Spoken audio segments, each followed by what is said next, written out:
Hello, everyone. I think we've got a few attendees still joining. Welcome to our webinar on our 2023-2033 draft long-term financial plan. We're obviously coming from the council chamber here at Chatswood. My name's Mark Skelsey, and I'm the engagement and internal communications lead here at Willoughby City Council. And I'm your MC tonight. So thank you everyone for joining. Before we start, I'd like to undertake an acknowledgement of country. So Willoughby City Council acknowledges the traditional owners of the lands on which we meet today, the Gamaragal people, and their connections to land, waters and community. We pay our respects to their elders past and present, and extend that respect to all Aboriginal and Torres Strait Islander people, including those who may be in attendance today. So just looking at the agenda there, this is the first of 4 community engagement sessions focusing on 2 key corporate council planning documents, which are on exhibition until the 15th of June. This session is focusing on our long-term financial plan, which outlines how the council proposes to manage its budget and financial sustainability in the coming decade. It's quite a high-level financial strategy document.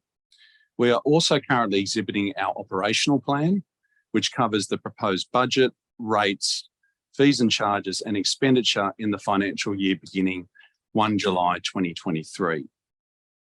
The operational plan, more so than the long-term financial plan, goes into detail about individual projects and program funding streams. We will be talking about this document at a separate community consultation sessions next week. So as a council, we are keen to inform the community about these plans and receive community feedback, which is why we're here tonight, and we thank you for your attendance sincerely. Before we get into the presentations, I do believe we've got some councillors online, although I can't see all the attendees at the moment, but I do know that Councillor Georgie Ruzak and Councillor Anna Greco certainly registered. If there's other councillors online, please let us know in the chat feature and I'll call you out as well. So in terms of the staff present here tonight, we've got myself as MC. To my furthest left, or maybe to your right, we've got Chief Financial Officer Stephen Naven, who's a presenter here tonight. We've also got Customer and Corporate Director Maxine Kenyon, also a presenter, and also online to help answer community questions, we have our Planning and Infrastructure Director Hugh Femister, and our Community Culture and Leisure Director Linda Perrine. Deborah Just, our CEO, is an apology tonight. She had a prior commitment. So Maxine will be giving us an overview of the long-term financial plan, as you can see in your agenda. That's up between 7:10 and 7:20. And Maxine will also be letting us know how we got here as well. Before we get into Stephen, who'll discuss a little bit more of the detail of the plan tonight. So just in terms of the housekeeping, before we get into the exciting detail, the session will be recorded and published. We do, of course, ask everyone to be respectful, as I know everyone is really in the Willoughby community. Currently, all the microphones are on mute and will remain that way until the second half of the evening.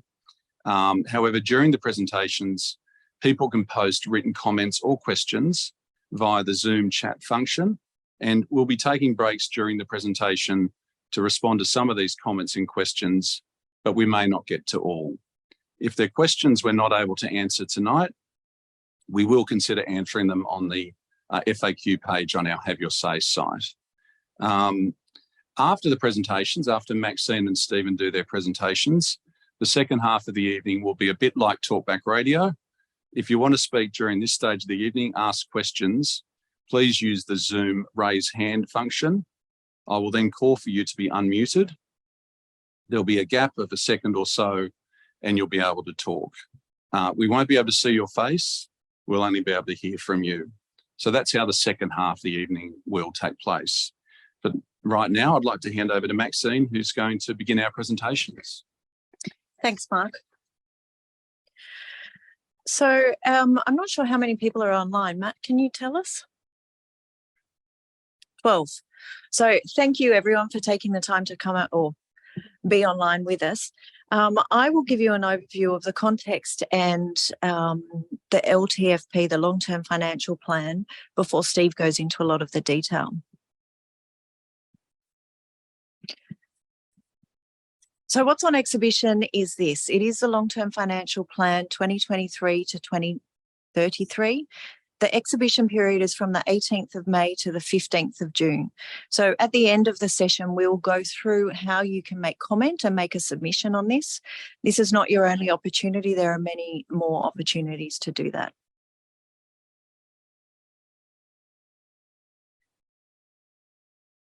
So for councils, we're required to have a number of documents under the Integrated Planning and Reporting Framework, which is part of the Local Government Act. The image on the right-hand side of the screen indicates all of the different elements that we're required to provide to the Office of Local Government. And you can see there the long-term financial plan is on its lonesome, but it does form part of the resourcing strategy. That's the element that we're going to be talking about tonight. And the long-term financial plan is a 10-year financial plan. It helps inform decision-making and demonstrates how community aspirations identified in the CSP, the Community Strategic Plan, and our commitments will be resourced and funded. It is a requirement under the Local Government Act, and it has to be reviewed annually. So even though it's a 10-year plan, we need to review it annually, place it on public exhibition, and then send it off to the Office of Local Government. Many of council initiatives and projects take more than a year. So for us, we really need to focus on a 10-year plan to help us ensure that our planning is forward thinking and we can make good decisions now into the future. So I'm just going to give you a snapshot of what's in the long-term financial plan. The financial principles, which is based on, are on the right-hand side. I'm not going to read through all of those. As I've said, it's forecast for the next 10 years.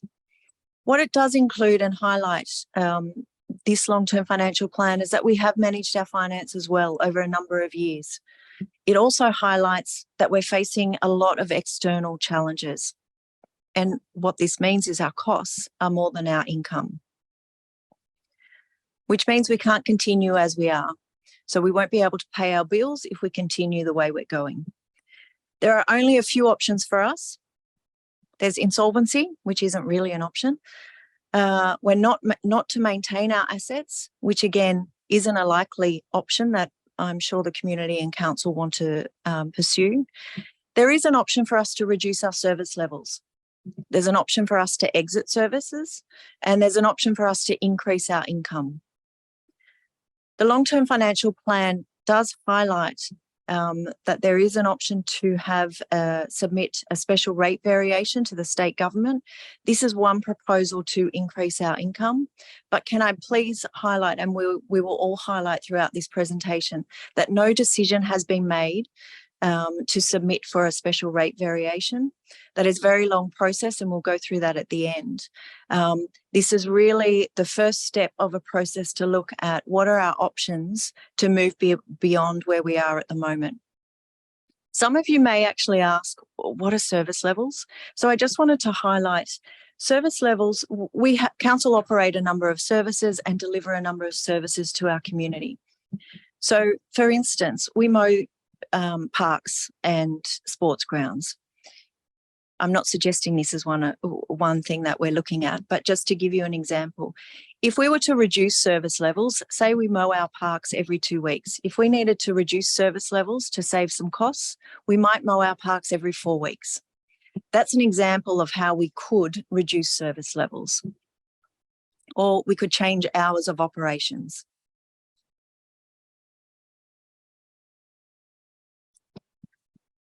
Now, based on that, I think there will be a lot of people asking questions. How did we get here? And what have we done about it? What has council done to prevent us or to get us into this position? So we wanted to explore that a little bit. As I said, our costs are more than our income, and I'll go through some detail on that. There are a lot of external factors which have created this situation that we're in. Expectations on our services and service levels remain the same, or in some cases have increased. But what I can assure you is staff and councillors have proactively been managing these challenges. We look at income and costs on a monthly and quarterly basis. We look at forecasts, we look at trends, and we try to preempt what the economy is going to do and where we need to focus our attention on our costs. The other element is we're not alone. There are a lot of councils who are in this situation, and there's a lot of businesses, as I'm sure some of you will be involved in a business, as well as individuals. You know what's going on in the economy, how inflation is increasing, and what impact that's having on your household. So what I want to do next is just run through some of those challenges that we're facing, and also some of the things that we have done within the council to minimise the impact on our ratepayers. So some of the challenges in terms of our income and the services that we provide. COVID-19 hit us hard, $20.6 million since 2019. And some of that, as you can see there, went to rent relief, closing facilities, waiving fees, changes in consumer behaviour. What has been an important element of this is we have still been able to manage this loss because of the decisions council have made in previous years, which have put us in a very good financial position. Although that $20.6 million has hit us hard, and you'll see some of that when Steve presents, we haven't been as hard hit as maybe some other councils because we have focused our attention on the finances. The rate cap. So some of you may know that we don't have a choice in how much we can increase our rates. The state government determined that. And for 2023-24, which is next financial year, they've capped it at 3.7% for Willoughby. Doesn't cover the costs of inflation, which at the moment in March figure was 7%. Our fees and charges, we've lost $3 million in fees and charges that we've could have had because of the COVID-19. A lot of it is to do with the parking and people staying at home. But there's also some other fees and charges that are statutory, which we don't have a choice of how much we can charge. And often they don't cover the costs of what services we provide. The other element is community expectations have shifted slightly. With lots of people working from home, there's been an increase in waste. With lots of people being out and about, there's lots more people out in our parks and playgrounds. Obviously using them, but also noticing where maybe we need to improve them. And there's different needs because people are working from home. People are doing things differently since COVID. Some of the challenges in terms of the costs for us. Inflation is significant. As you can see there, over the last couple of years, inflation has been 13.1%, whereas our rates revenue has only been 4.1%. For some of you who may not know, rates form 40% of our income. I won't go through the detail there, but you can see the percentages of what specific areas or costs have increased. Along with this, you can see there the cost to renew and repair council assets has risen considerably, which also links to our depreciation costs, which Steve will cover. Extreme weather. The significant storms in 2019, 2022 have had significant impacts on our retaining walls and stormwater. These are costs that were unexpected that we need to cover. Cost shifting is something that all councils face, and you can see there in 2024 the election costs have gone up by $100,000. Emergency services levy has gone up in 1 year alone $487,000. It's gone up $1 million since 2019. The state government do impose processes which require more staff time and with no income. We're required to give discounts, but they cover half of those costs. Waste management levy, they don't return all of the costs that we provide them. Planning and reporting, there's a lot more intensive processes that are required now, which increase the cost burden for council and our ratepayers. And finally, one of the big challenges for us has been the labour market. Again, lots of businesses are facing this. There's a tight labour market and it's very competitive at the moment, and it's been difficult to resource people. One of the challenges is that if we wanted to maintain our service levels, we need to use consultancies or agency staff, which costs more. The other element that we're facing is our award negotiations for payment of staff. In previous years, it's been 2.5%. Negotiations, which are beyond council's control, have come out at 4.5%. So all of these costs and the challenges in our income and services have led us to really focus in on how we can minimise the impact on our ratepayers. So some of the elements here on the left-hand side is just the high level. I won't be reading the right-hand side. I'll leave that to you to read, but I will highlight some elements. So we have been focusing on staff reducing expenditure, consultancy costs, miscellaneous costs. We've given people stretch targets to really drive savings within the business. We have looked at underutilised services and some have closed. We're continuing to explore other operating models for different services. We have sourced grants, $21.2 million in external grants over the last 18 months. And we've been very focused on creating more efficient processes to reduce the cost, time and staffing. One of the key ones is we've got an enterprise-wide platform, technology platform, which will make information, access to information and delivery of some of our services more efficient. Energy efficiency to reduce costs. We're looking at how we will save money in terms of our lights, even in this building, our air conditioning with electric vehicles. We're containing employee costs. And you will notice I mentioned previously that in the tight labour market, we've had to use agency staff and consultancies.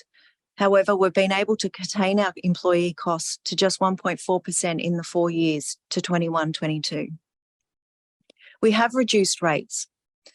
If you're a ratepayer, you would have noticed that the infrastructure levy ended at the end of last financial year, which reduced your rates by $38.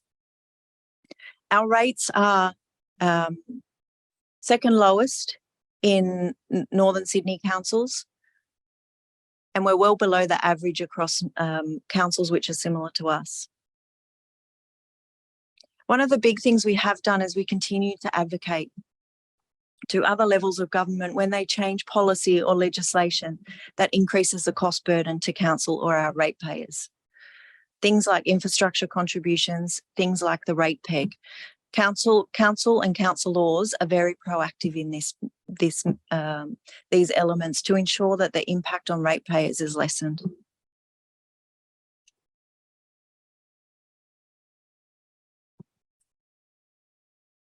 One of the questions was, why did we get into this position and didn't you know this?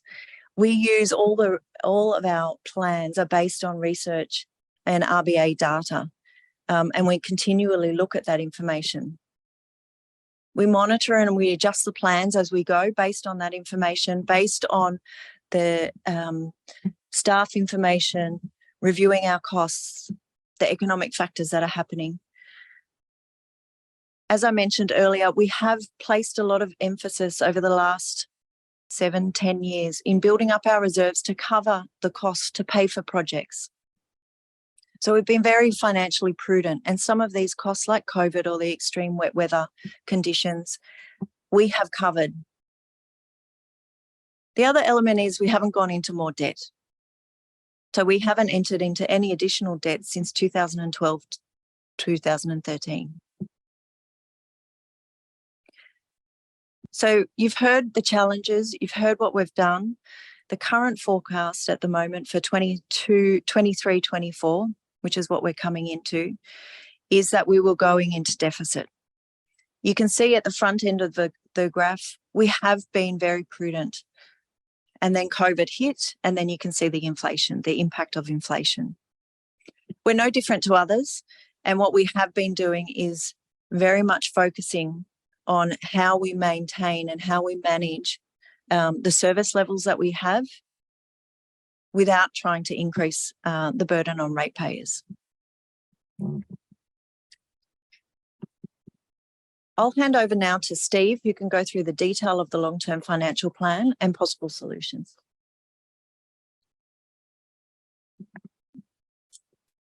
You want to?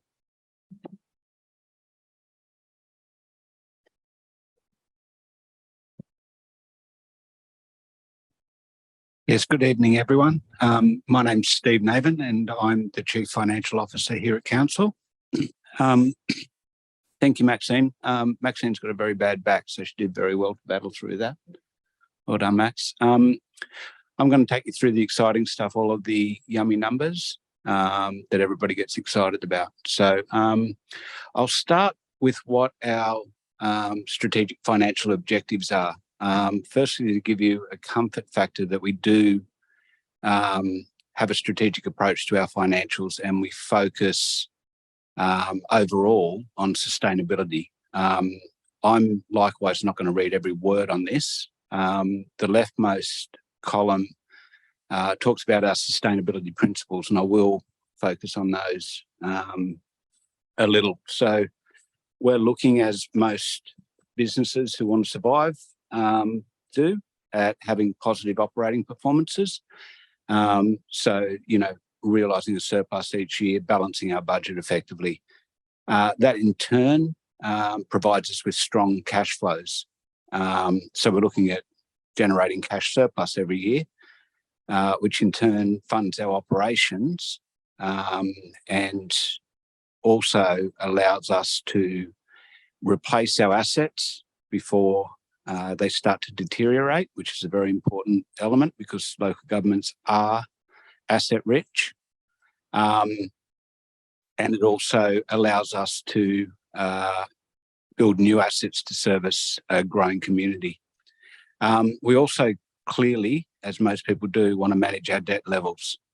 We certainly don't want to go into further debt to fund the groceries. And the thing with local government, when I came to local government about 8 or 10 years ago, is we're not a profit generating organisation. What we're about is delivering services. So the reason we focus on these strategic financial objectives is to maintain and enhance service levels to the community. So this isn't about generating tens of millions of dollars of profit. This is actually about optimising our service delivery with the financial resources that we have. The only other thing to say on this slide is the key performance indicators, which is on the right-hand side of the page. They're wholly aligned to the Office of Local Government Sustainability Measures and Asset Management Measures. And the benefit of that, outside of being sensible financial measures, is they're independently audited every year and they're comparable to every other council across New South Wales. So grouping them in those sensible categories and then being able to actually monitor your performance independently and compare to other councils is very, very handy. So ultimately, the reason for showing you that is that's what we're trying to achieve, and that's really what's under threat. Okay, I'll start with some of the inclusions within the long-term financial plan. We intend to spend $305 million over the next 10 years. That's an average of $30.5 million per year on infrastructure assets. The feature, again, reflecting on our strategic financial objectives and our asset management strategy, the key is we want to take care of the assets we've already got. So as you can see from the pie chart on the left-hand side of that slide, 71% of that expenditure will be on renewals to existing assets. leaving only 29% for new assets. The 29%, those new assets, you'll see a couple of the big projects coming up. They'll be required to service community needs into the future. But the key point with this slide is every year, the Office of Local Government and internally we challenge ourselves to renew assets at the same level as they are losing condition. And the reason we do that is so that they don't go backwards, they don't become dangerous, and that they continue to deliver good service levels.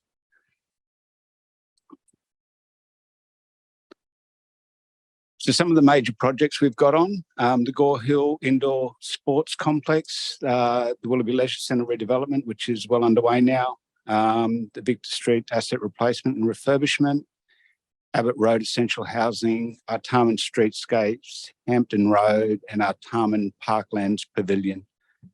You can read the numbers yourself. They're big numbers. I think it's important to say at this juncture that these are funded by reserves. Okay, so Maxine spoke briefly about the good financial principles we've had before. We've been able to put money away in what you might term the good times. And in addition, we receive funding through grants and importantly, developer contributions. Developers give us contributions when they do large developments because the large developments are going to cause population growth and they're going to trigger the need for something like a basketball stadium because there'll be a lot of youth and children who need those sporting complexes. The important point there is this doesn't come off our operational outcomes. The money is already there and we have a commitment in most cases to actually spend the money on those initiatives. Okay, Maxine spoke briefly, and I guess I'll speak in a little bit more detail. The fundamental issue we have is prior to COVID, when revenue fell through the floor, we were kind of juggling a situation where whilst we had an inadequate rate peg or rate increases every year, we could balance that off against costs. Now, as the revenue's fallen through the floor, the rate peg has not kept pace with inflation and we've had some one-off cost shocks. What we're forecasting and what this graph shows is that the revenue, which are the blue bars, do not keep pace, particularly in the early years, with expenditure, which is the orange bars. And the gap is therefore shown by the grey bars, most of which are negative. This is fundamentally a result of inflation and high employee costs. They're the two things that are really pushing those costs up. And then the third leg of that is depreciation. Now, I can sense there's a number of financially astute people who go, but depreciation is not a real cost. It's not cash. My answer to that is it turns into cash if you take a view you need to service your assets. Okay, so it drains your financial capacity because you have to replace your assets as they are losing their value. So it's a proxy for the money you need to spend on your assets. So ultimately, the really simple story here, without getting carried away with bar charts and so forth, is what a lot of houses and a lot of businesses are facing is we're in a situation now where our revenue is simply not keeping pace with the cost growth. What that means is if we do nothing, it's a chart that shows we will be in deficit for every one of the next 10 years of the long-term financial plan. There'll be a cumulative deficit of $38 million, which is not a small number in anyone's terms, and that averages out to be losing close on $4 million a year. And what that means in a nutshell is we're not generating sufficient cash flow from operation to fund our assets.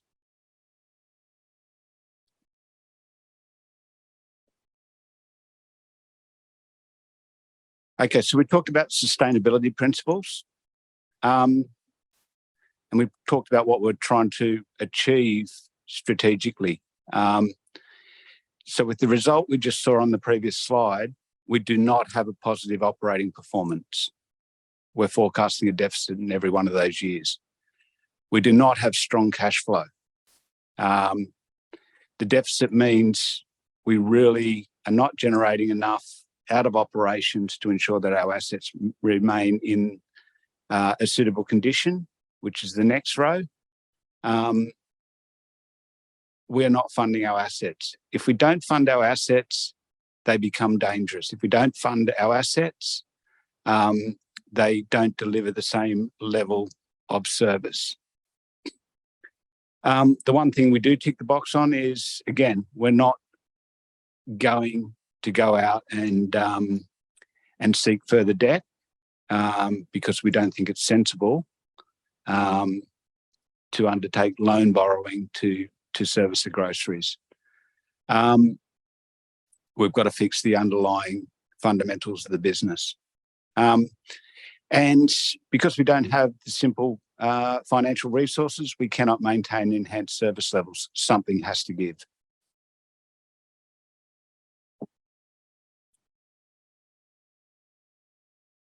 Okay, so we talked about funding the assets. It's one of the fundamental principles of local government. Again, local governments have very large asset bases. Ourselves, we have an asset base of around $2.2 million, $2.2 billion, sorry, B, not M.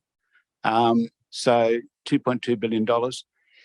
We need to fund that to the tune of somewhere like $18 to $20 million a year if we're going to keep them in a suitable condition.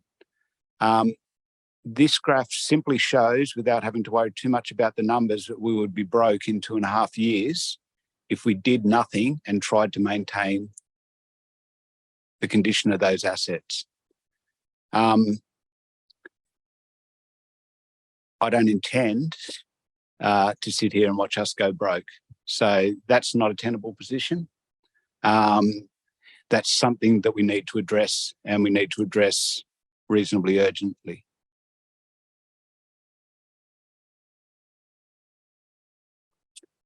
Okay, so then what are our options? The first one is kind of equivalent to saying do nothing, and we'll just try to service our assets, and we'll try to meet our New South Wales benchmarks and hope for a miracle. As I mentioned on the previous slide, that would send us broke by 2025-26. So for mine, that one's off the table. We could reduce our asset spending, or our spending on renewing our assets. As I've mentioned before, asset conditions would deteriorate. We wouldn't be able to meet the service level, and we might run into a situation where assets fundamentally become unsafe. And that's everything from playgrounds to stormwaters to roads. All of those assets that we provide are at risk of deteriorating and becoming unsafe.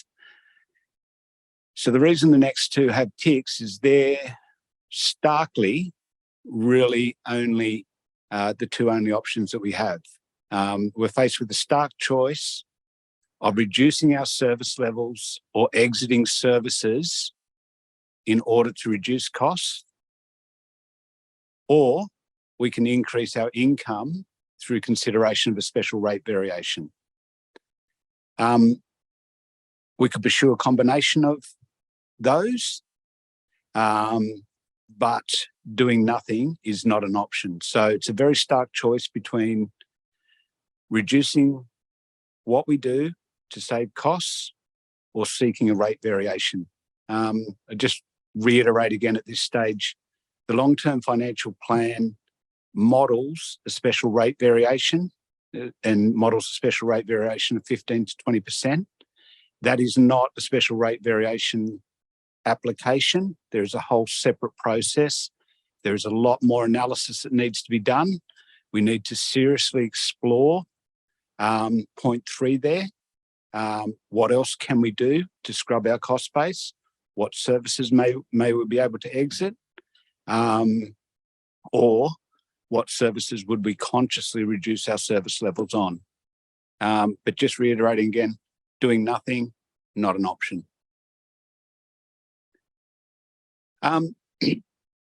So whether or not we go for a rate variation, and whether or not the economy turns around, people start coming back to the CBD and our user pay revenue streams bounce back and everything looks a little bit more rosy, we will continue to focus on cost reduction. That's something that has been at front of mind since I arrived at council and well before that.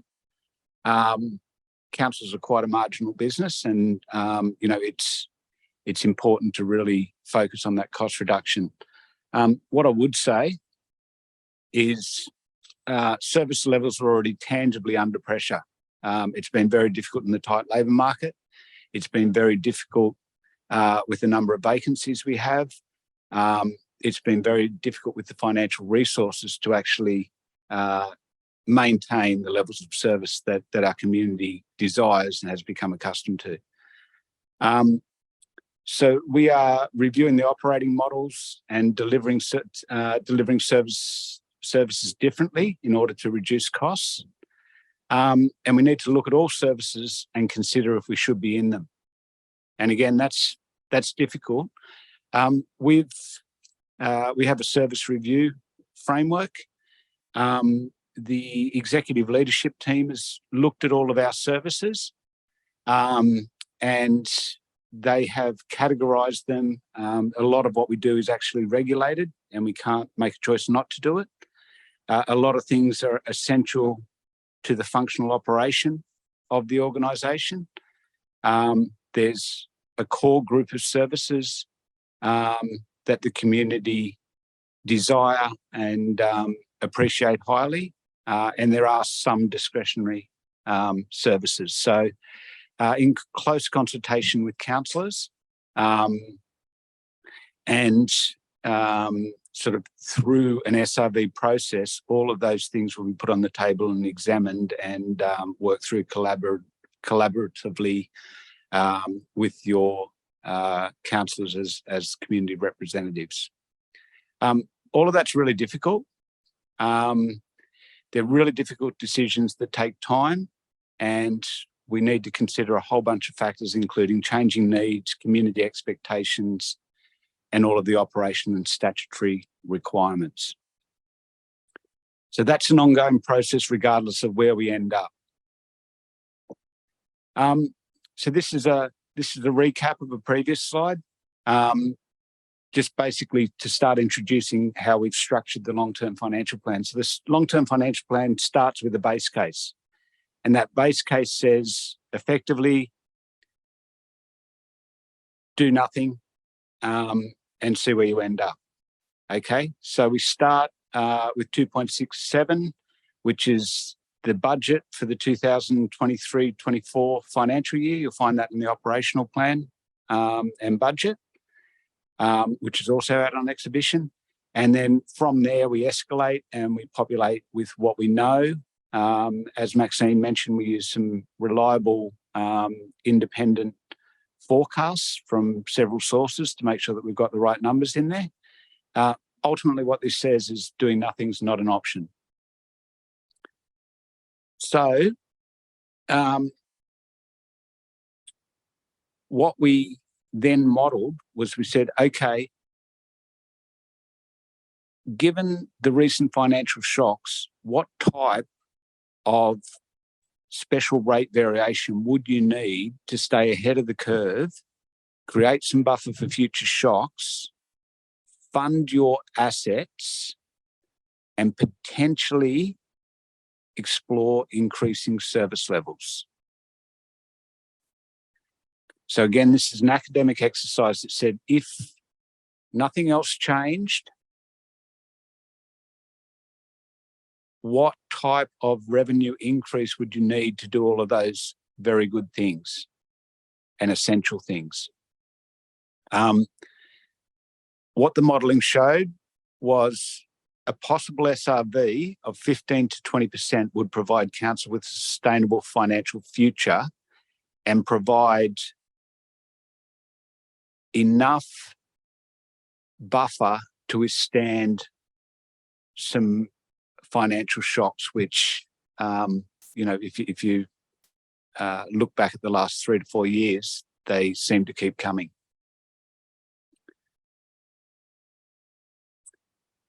So again, without going too much detail into the numbers themselves, we're too late to apply for a special rate variation in 2023-24. That is what it is, and we are forecasting that regardless of how hard we tried, we're heading for a deficit next year of around $2.7 million. If you had a 15% special rate variation, you would end up with a healthy surplus each year, with an average surplus of $4.4 million. You could increase your maintenance by $1 million, and it creates a 2.2% buffer to cater for the future shocks. A 20% variation would deliver an average surplus of $7.1 million. You could increase your maintenance by a further $1 million. Your asset renewals would be funded to required levels, and you create a 4.3% buffer. The reason I'm speaking of that buffer is I'll show you in a minute a little bit of sensitivity analysis that sort of says, well, if a couple of things turned around, what would happen to those reasonably healthy surpluses? Just to probably throw a couple of unknowns into the future and model that as well. So underlying the long-term financial plan are a couple of, I'm going to use the word optimistic things, because for a start, we've been running vacancy rates of sort of around 10, 12, upward to 14% vacancy rate. So we think it's quite reasonable to assume some savings each year on our labour costs. Okay, so we have effectively assumed savings of around $4 million a year on employee costs. There is the prospect that if demand for services increases, and if the labour market eases, we'll have a lower vacancy rate. The other assumption, which in my view is straight from the RBA, is the CPI, the inflation forecast. Now, the RBA is forecasting that our inflation, which is currently sitting at 7%, is going to return to 3% within 2 years. That's what the long-term financial plan models, and I think that's what we all dearly hope is going to happen. However, the RBA got it wrong last time, and there is the chance that high inflation prevails. And we've been advised by the subject matter experts that to really make a difference to some of our appearance across the local government area, that we would need an extra $1 million of maintenance to make a difference. So what we did with our long-term financial plan model is we tested the outcome if you assume that 50% of that labour saving wasn't realised. If you assume that CPI is a modest 0.5% higher than the RBA forecasts, and if you said, I'm actually going to fund $1 million of extra maintenance per year. So what the next slide shows is the original surplus with a 15% special rate variation. They're the blue bars. So that all looks really healthy, all looks very, what you might call a little bit easy for council. The orange bars then say with those three factors accounted for, if those three factors came through, you'd be back to a very, very marginal position. That's the thought behind needing a buffer, because it doesn't actually take too much for this to turn around. We learned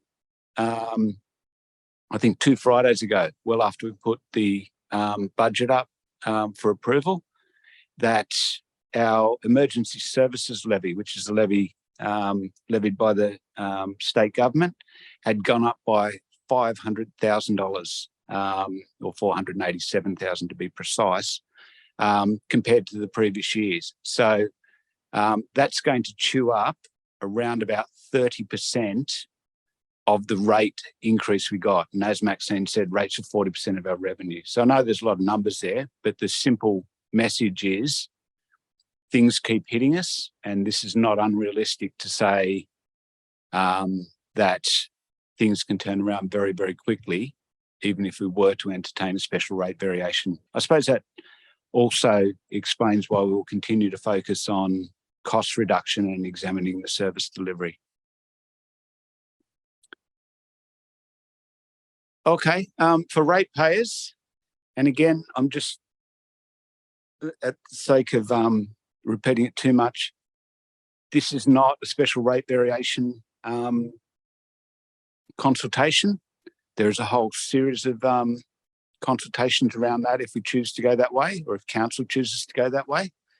But just for context, our rates are on the lowest scale of councils in Northern Sydney, as well as other metropolitan councils our size.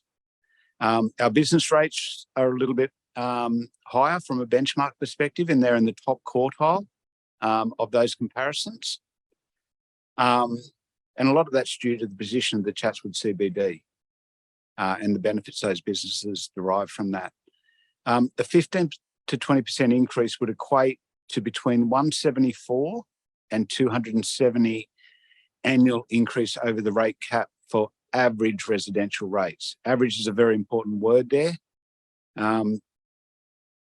because we're compelled to use land values to levy rates, and some people have high land values and therefore take a higher share. So we haven't done the detailed modelling of what this looks like for everyone, because we haven't yet decided to do a special rate variation.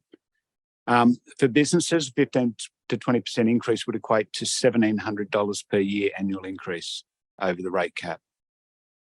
And that's again for the average business. Okay.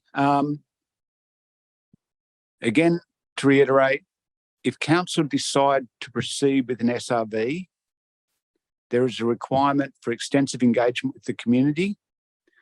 Council will need to make a conscious resolution to apply to the state government for a special rate variation.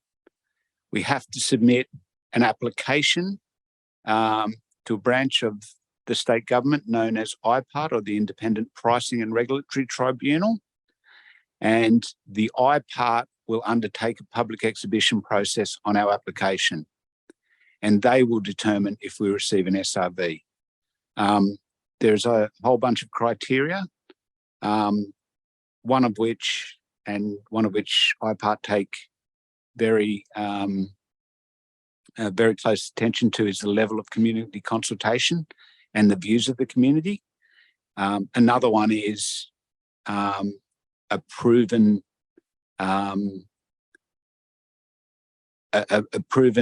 track record of productivity improvements. So they're not just going to hand out rate variations to lazy councils. They need us to prove that we've done all that we can to avoid levying increased rates on ratepayers. So it's a very rigorous process, and it involves a lot of consultation. It involves a lot of work and a lot of analysis, including some alternatives. So we've modelled in the long-term financial plan a 15 to 20% rate increase.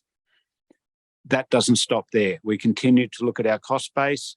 We also will continue, as we work through there, to look at options. So an example may be, would we exit some services to reduce the level of the special rate variation that we needed to undertake? And again, that would be a decision taken by councillors, done in consultation with the community.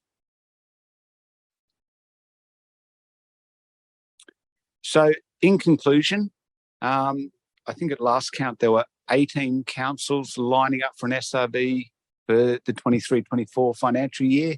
Anecdotally, we're hearing there's going to be that and then some in the 24-25 financial year. So we're not alone in our experience.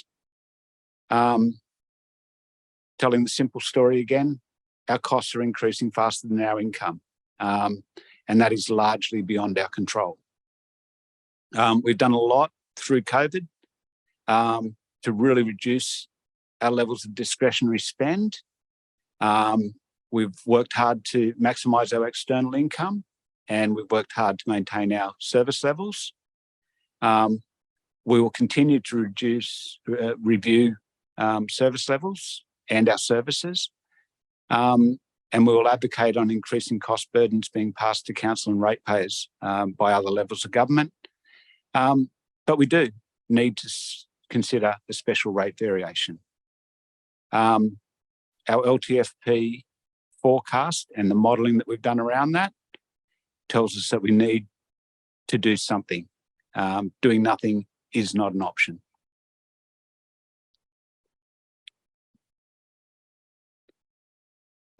So that concludes my piece. I'll hand over to Mark to convene the Q&A. Okay, thank you, Stephen and Maxine, for that very thorough presentation. So as Stephen says, we're now in the Q&A section. So I'll just reiterate that if you want to speak during this stage of the evening, ask a question, make a comment, please use the Zoom raise hand function. If I see you, I'll then call for you to be unmuted. There'll be a gap of a second or so, and then you'll be able to talk. And I guess just from my request as well is if you mention your name and even potentially your suburb, it would be very helpful for people to contextualise your comments. So over to you. Does anyone want to raise their hand? I feel like the talkback radio operator waiting for the board to light up. Sometimes you hear those late night radio operators who don't have anyone that actually rings in. Thanks for the presentation. Appreciate that, Councillor Ruzak. And I also appreciate the comment from Councillor Greco as well, thanking the staff. Here we go. So we'll start with Andrew Nelson first. So Andrew seems to be on mute there at the moment. Maybe we turn him off mute, Matthew. How's that? Can you hear me now? We can hear you, Andrew. Talk away. Okay. So I live in Chatswood West.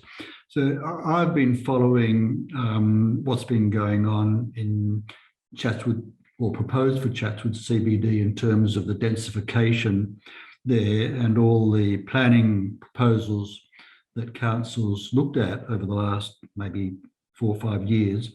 And they all, I think, will involve a voluntary payment by the developer of some amount to council for use on, I don't know what sort of projects, but necessary projects, I suppose. What sort of amount does council envisage might be involved in all those payments from those developers, and what sort of time frame would those amounts be expected to be received? And have you considered those amounts in this budgeting? That's my question. Yeah, thanks, Andrew. I'm going to have a bit of a go at it first, and then we'll see if Stephen can have a go as well. So I guess thank you for also sending through that question in the lead up, Andrew, as well. We appreciate it. So we do know that overall, over the next 10 years, we're forecasting we're going to collect $91 million in infrastructure contributions. Now, that includes the general contributions that people need to pay when they lodge an application with us, but it does also include the voluntary planning agreements, which are agreements which by their nature, as you know, are voluntary, which do accompany a lot of the rezoning requests in the Chatswood CBD. So that's the total amount.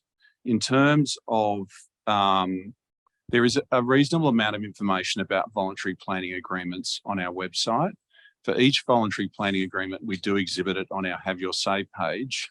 And I can tell you, Andrew, that only as of last week, we've established a new search function on that Have Your Say page where you can actually look and you can search for planning agreements, and you will be able to look at each one of those planning agreements, hopefully back to about 2017.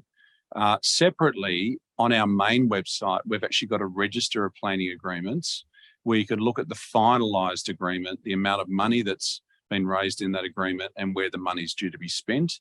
And what's more, we've also got on our website at that page a planning agreement policy procedures manual, which outlines where we're looking at spending up to 2026 all the funding from voluntary planning agreements. And there is a very strong focus in that document on active transport projects in the Chatswood CBD because, and I'm not going to go into full detail, but they are in the document. The strategic planning area very clearly tells us that a very beneficial and something that we want to see happen is a move towards active transport in the Chatswood CBD, things like cycling, increased walking. It's a much better way than encouraging excessive car usage. It's a much better way to manage growth. So that hopefully answers your question. I know I've got Hugh Femister online as well if we need to answer, but I wonder if that has answered your question, Andrew. That's pretty. Oh, sorry, Stephen may want to add something as well. Sorry, Andrew, just one second. So over what time have those payments started to flow in already, or when can we expect to see them if they're not coming in already?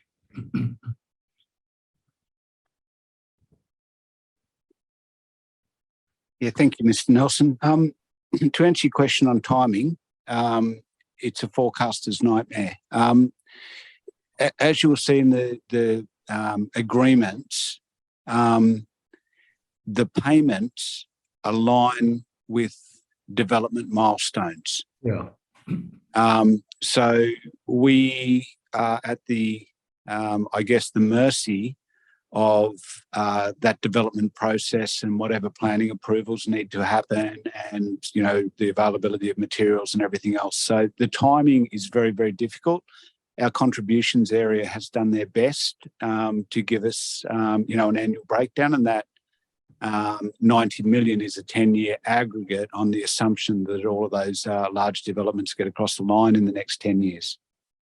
The other thing, and it sounds like an amazing amount of money, and I guess prior to the following comments, people might say, well, you've got $90 million in developer contributions, you guys are rich, why are you talking to me about increasing rates? The purpose of developer contributions is to cater for a higher population. So obviously with these types of developments coming to our CBD, there's going to be a higher population, and that's exactly the nexus between developers doing a development and why they pay councils money. They compensate us for the new infrastructure required to service that population.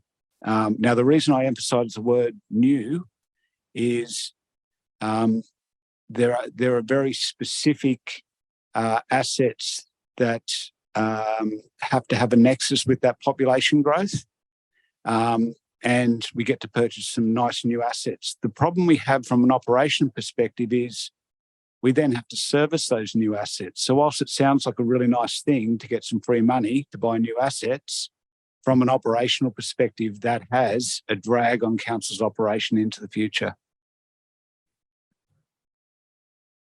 Okay, so I'm going to take the questions in the order of which I've seen them come in. That may not be the right order, but forgive me if that's not the case. But I know Councillor Greco's got her hand up and may want to talk. Oh, hi. No, I was just during the presentation, thank you very much all. I was hearing that, you know, we're undergoing capital projects. And what I just wanted to highlight is that our ability to be able to do those projects has come about because in previous years we've had those buffers or be able to build those reserves. Therefore, the buffer that we're trying to build now is, that the special rate variation will help with, is to continue to build reserves for projects in the future. Is that correct?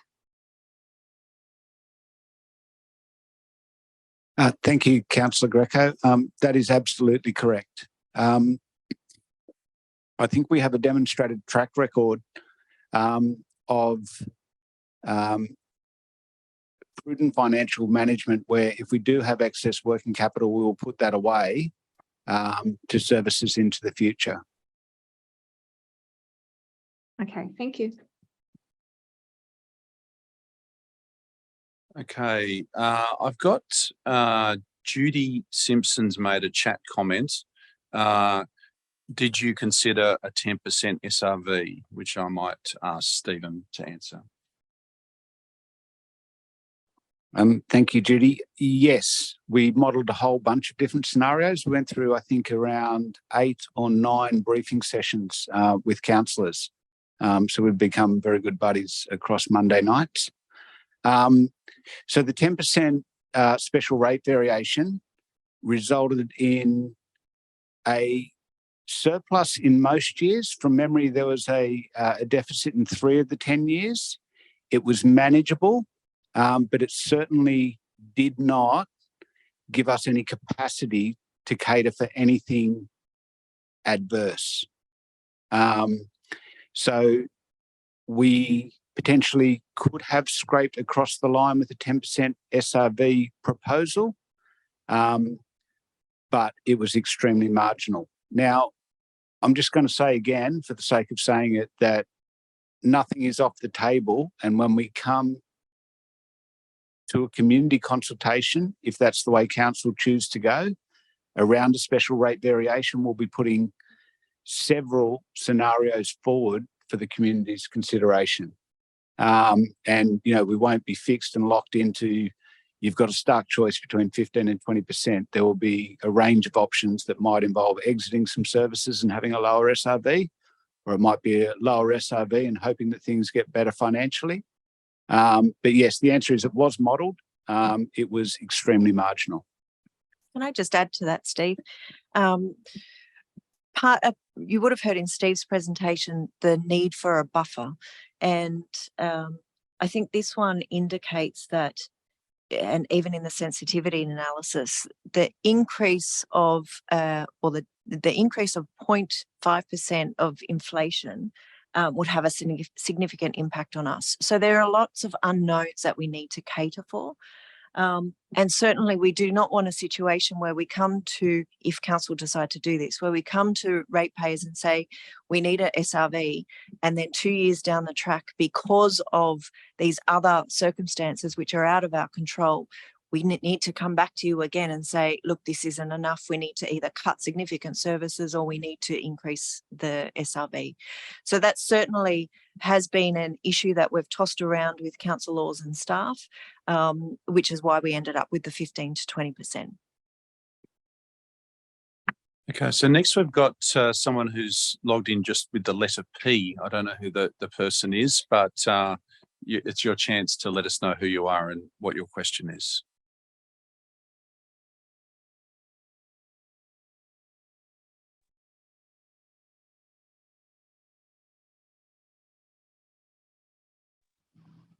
Hi, sorry.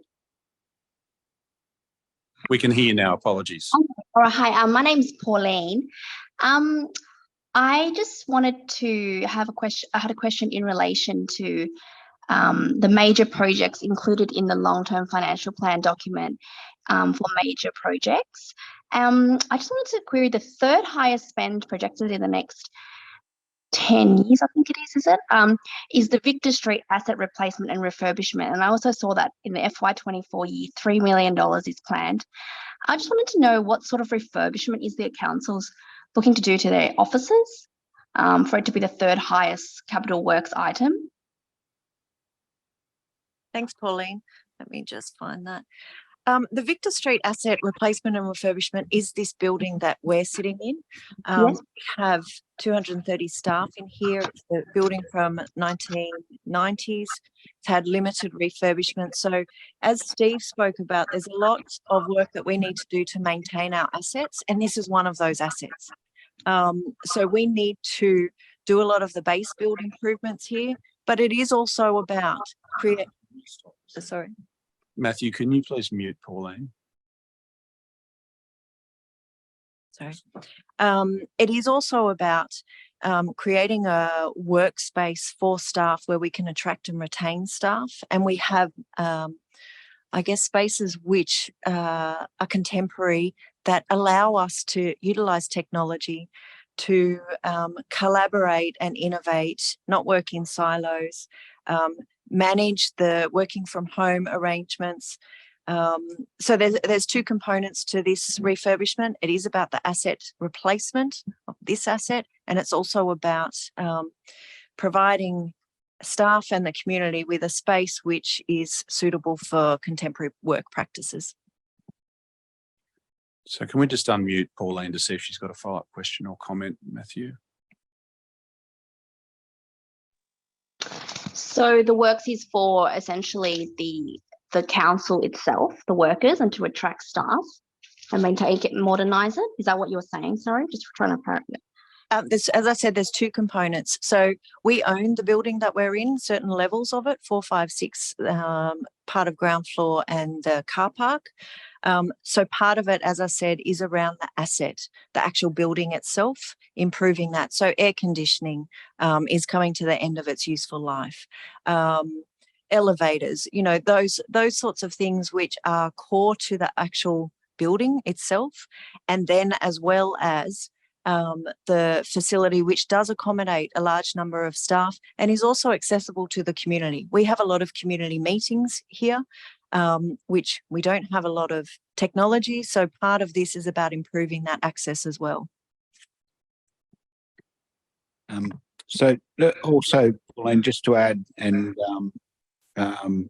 remind people, this project was envisaged well before discussions happened around a merger. It was then delayed due to the proposed merger with other councils to see what head office a merged council might want to use. It has been reserve funded and the money has been sitting there to do this project. This is now just moving into execution phase, but the planning's been well back to 2015 and before that. Okay, thank you, Pauline. So I just might move on now to, we've got a comment here from Charles G, which are a number of different questions. Number one is, and this is on the chat, bridge maintenance in the slide was very low compared to the 300 million you are projecting over 10 years.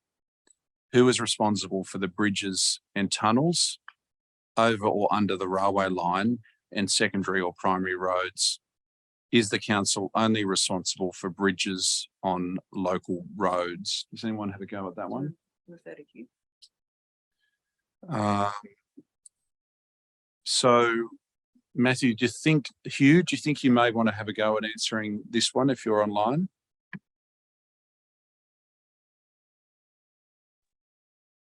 Hi, Mark. Can you hear me? Yes, we can. Hello, everyone. Yeah, so we're responsible for certainly the local road network, including a range of bridges. And the way we go about looking after the maintenance of those is we do have our engineers inspect them. We schedule maintenance now and into the future. And each year, when we sit around doing the financial plan, the team reviews the maintenance schedule, updates it with their inspections, and we go ahead and do it. If there are particular questions about particular bridges or passes, certainly happy to do that. But noting that there are some of those infrastructure assets that either sit on state roads or state land, which can be the rail corridor as well. Okay, thank you, Hugh. The next question is, what is the likely outcome of the state government cap of 3.7%? Will the state government increase this as all councils are impacted by inflation at the moment? In other words, is there any hope for 23, 24 with the rate peg? We'd love it if there was. We can't answer that. I don't believe so. I think councils for many, many years in local government have been lobbying to remove the rate peg, the rate cap. But yeah, as I said, that's out of our hands. So we don't know what the state government will do with that. But if history tells us anything, there will be no increase. Thank you. Final question, or maybe there's one more. Can the special rate variation be over 2 to 3 years to get an increase of 15 to 20%? So I guess that's asking whether there can be a taper rate, or does it have to be one increase in the first year, Stephen? Thank you for that question. We can structure a special rate variation in a number of different ways. So again, our analysis for the long-term financial plan was to demonstrate a requirement to do something, and suggest that special rate variation was one of the ways that we could do that.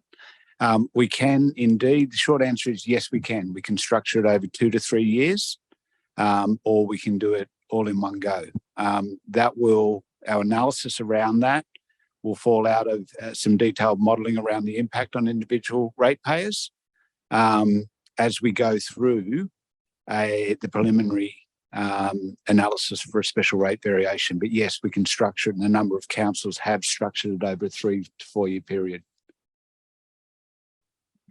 Thanks, Stephen. A further comment from Charles, and his last comment, I think we can take this one as a comment, is he would prefer an option of community consultation on which services can be reduced or closed, then looking at a special rate variation. So thank you for that comment, Charles.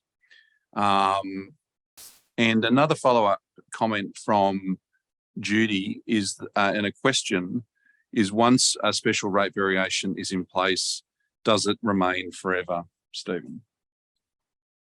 So thank you. Again, it depends on what we apply for to IPART. So you can apply for a permanent rate variation, which would remain in your rating base in perpetuity or into the future, or you can apply for a special rate variation for a fixed period of time. Our infrastructure levy, for example, was a 7-year infrastructure levy because the purpose was to remove the asset backlog that existed in 2015. So that has now expired. So that's one example of, if you like, a special rate variation with a fixed term. So you can apply for either. Our modelling has suggested a permanent rate variation because if we were to do this for a limited period of time, that would need to be with an assumption that the underlying financial fundamentals would correct themselves. And at this stage, we're not optimistic enough to forecast that things would fix themselves in 5, 6, 7 years' time. So what we've modelled, again in the long-term financial plan, but subject to testing and community consultation, is a permanent rate variation, but you can have a limited fixed time rate variation. So we've got one more comment here, and this is the final comment I've got, is from Kate, is that Kate's pleased to hear that community meetings are planned at Victor Street. So we'll take that as a comment. Thank you. I would just ask if anyone else does want to ask questions, ask a comment or make a comment. We are getting towards the end of the session, but there is a little bit of time if people do want to say anything else. But it doesn't sound like they do. That's fine. I may now wrap up, basically. Thank you. So as Maxine indicated at the start, we are currently on an exhibition process for the long-term financial plan and the corporate plan. That is available on our Have Your Say website. It's easily accessible from the homepage on that website. So we ask you to make a submission, share a thought. The floor is yours. I think really importantly is that we've got more in-person and online engagement sessions next week, of which the details and the registration links are available at the Have Your Say site. We'd really love to see you in person. It's nice having this session because it's obviously convenient for people to log in at home, but it would nice to be able to see people next week to talk about the long-term financial plan next Tuesday. We've then got an in-person community consultation session on the operational plan on Wednesday night, and then a webinar on the operational plan next Thursday. So lots of opportunities to learn about this and have your say. And the exhibition closes on the 15th of June before a council meeting decision on the 26th of June. I think that is the final slide, is it not, Maxine? Yes, it is. So with that, I'd like to again thank everyone for participating. I'd like to thank Maxine and Stephen. And Maxine, as we know, has got a tough back at the moment. And I would certainly like to thank all our participants for their questions and comments as well. So hopefully we'll see you again shortly. Thank you very much.